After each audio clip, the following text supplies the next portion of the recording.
400 ವಿದ್ಯಾರ್ಥಿಗಳು ವ್ಯಾಸಂಗ ಮಾಡುತ್ತಿರುವ ಶಾಲೆಗೆ ಹೋಗುವ ರಸ್ತೆ ಬಂದ್, ಕಾರ್ಖಾನೆಯವರ ವಿರುದ್ಧ ವಿದ್ಯಾರ್ಥಿಗಳಿಂದ ಪ್ರತಿಭಟನೆ.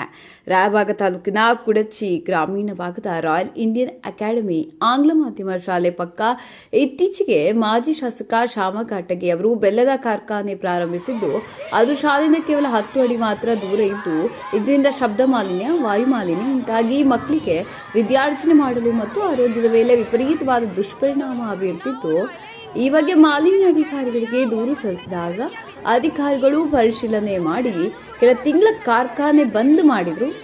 ಈಗ ಮತ್ತೆ ಕಾರ್ಖಾನೆ ಪ್ರಾರಂಭಿಸಿದ್ದು ಮಕ್ಕಳ ಆರೋಗ್ಯದ ಮೇಲೆ ಪರಿಣಾಮ ಬೀರುತ್ತಿದ್ದು, ಕೆಲ ದಿನಗಳ ಹಿಂದೆ ಶಾಲೆಗೆ ಹೋಗುವ ರಸ್ತೆ ಅಗೆದು ಬಂದ್ ಮಾಡಿದ್ದಾರೆ.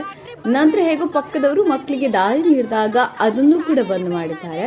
400ಕ್ಕೂ ಹೆಚ್ಚು ಮಕ್ಕಳು ರಸ್ತೆ ಪ್ರಾರಂಭಿಸಬೇಕು ಹಾಗೂ ಕಾರ್ಖಾನೆ ಬಂದ್ ಮಾಡುವಂತೆ ಆಗ್ರಹಿಸಿ ಕೆಲ ಕಾಲ ರಸ್ತೆ ಮೇಲೆ ವಿದ್ಯಾಭ್ಯಾಸ ಮಾಡುವ ಮೂಲಕ ಹಾಗೂ ಕಾರ್ಖಾನೆ ಮಾಲೀಕರ ವಿರುದ್ಧ ಘೋಷಣೆ ಕೂಗುತ್ತಾ ಪ್ರತಿಭಟನೆ ನಡೆಸಿದರು. ಈ ಸಂದರ್ಭದಲ್ಲಿ ಶಾಲಾ ಆಡಳಿತ ಮಂಡಳಿಯವರಿಗೆ ಪಾಲಕರು ಪ್ರತಿಭಟನೆಗೆ ಸಾಥ್ ನೀಡಿದರು. ಸ್ಥಳಕ್ಕೆ ರಾಯಬಾಗ ತಹಶೀಲ್ದಾರ್ ಮಹಾದೇವ ಸನಮೂರಿ, ಪಿಎಸ್ಆರ್ ಶಿವರಾಜ್ ದರಿಗೋಣ ಭೇಟಿ ನೀಡಿದರು. ಶಾಲಾ ಆಡಳಿತ ಮಂಡಳಿ ಅಧ್ಯಕ್ಷ ಹಾಗೂ ಕಾರ್ಖಾನೆ ಪರವಾಗಿ ಬಂದವರಿಗೆ ಮಾತನಾಡಿ, ತಮ್ಮ ಸಮಸ್ಯೆ ಏನೇ ಇದ್ರೂ ಬಗೆಹರಿಸಿಕೊಳ್ಳಿ, ಸದ್ಯಕ್ಕೆ ರಸ್ತೆ ಪ್ರಾರಂಭಿಸುವಂತೆ ಹೇಳಿ ರಸ್ತೆಯನ್ನು ಮೇಲಿದ್ದ ಮುಳ್ಳಿನ ಕಂಟಿ ಹಾಗೂ ಕಂಬಗಳನ್ನು ತೆರವುಗೊಳಿಸಿ ಮಕ್ಕಳಿಗೆ ಹೋಗಲು ಅನುವು ಮಾಡಿಕೊಟ್ಟರು.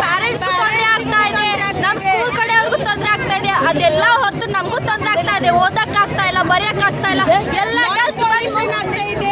ಡಸ್ಟ್ ಬಂದು ಬುಕ್ ಮೇಲೆ ಬೀಳ್ತಾ ಇದೆ. ಇಷ್ಟು ಸೌಂಡ್ ಮಾಡಿದ್ರೆ ನಮಗೆ ಊಟ ಮಾಡುವಾಗ ಡಬ್ಬಿಯಲ್ಲಿ ಪೂರಾ ಡಸ್ಟ್ ತುಂಬ್ತಾ ಇದೆ. ನಾವು 9 ವರ್ಷದಿಂದ ಈಗಾಗಲೇ ತಹಶೀಲ್ದಾರ್ ಅವರು ಬಂದಿದ್ದಾರಲ್ವಾ, ತಹಶೀಲ್ದಾರ್ ಏನು ಹೇಳಿದ್ರು? ಅವ್ರು ಏನು ಆಕ್ಷನ್ ತಗೋತಾ ಇದ್ದಾರೆ ಅಂತ ಗೊತ್ತಾಗ್ತಾ ಇಲ್ಲ. ಬೆಳಿಗ್ಗೆ 8 ಗಂಟೆಯಿಂದ ಹೊರಗಿದ್ದೀವಿ, ಯಾರು ನಮಗೆ ರಾಸ್ತಾನೇ ಇಲ್ಲ. 13 बरस से पढ़ रहा हूँ और हमारी स्कूल यहाँ 2011 से है और उसके 2 साल बाद ये फैक्ट्री 2013 में इसको परमिशन मिली है. हमारी 6th बैच है. हमारे स्कूल में इससे पहले 5 बैच जा चुकी है.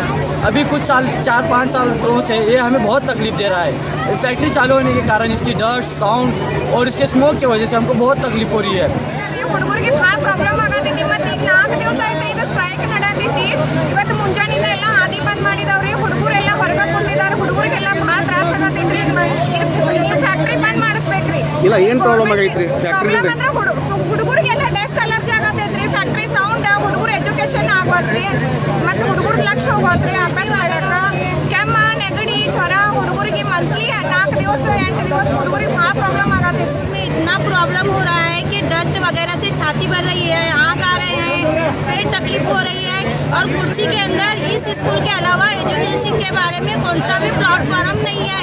और ये जितना खामोशी से रास्ता खाली करके देंगे उतना अच्छा रहेगा. नहीं तो पूरी औरतें, लेडीज कुर्सी के अंदर हंगामा करेगी या पूरे गाँव में स्ट्राइक करेगी. जितनी सहूलत के हिसाब से हमें स्कूल के मामले में